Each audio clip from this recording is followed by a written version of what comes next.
for Outstanding Public Health Advocate, Dr. Clarito U. Cairo Jr., MD, FPSVL, FPCOM.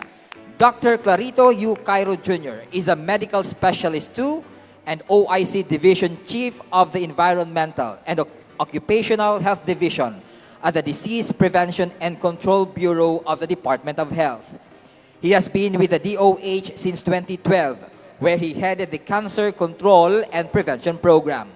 He earned his medical degree from the University of Santo Tomas, Faculty of Medicine and Surgery in 2001, and is a fellow of the Philippine Society of Venereology and the Philippine College of Occupational Medicine.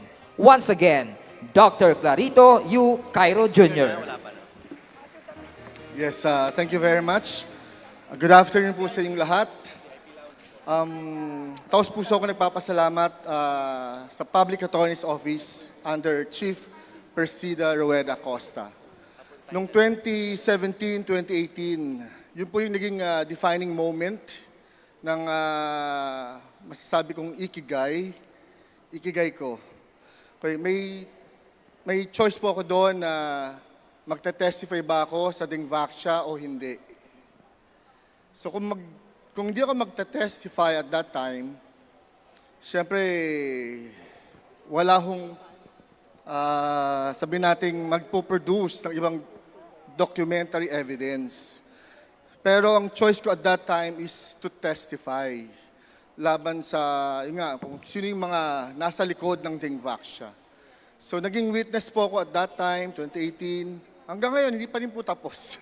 So tuloy-tuloy po yung kaso, wala pa rin closure. And alam naman po natin yung the price that I have to pay for testifying. And mula noon, syempre may mga series of hearings. And one day, sa isang wall ng QCRTC, may nabasa po ako doon. Quotation po ni Justice Cecilia Muñoz Palma. Ang sabi po niya is, "We shall be judged by history, not but what we want to do and can't, but by what we ought to do and don't." So yun po yung tumatak sa isip ko noon. And noong 2023, so naging complainant na ako. So nag-file po ako ng admin and criminal complaint sa Ombudsman regarding po sa cancer meds fiasco.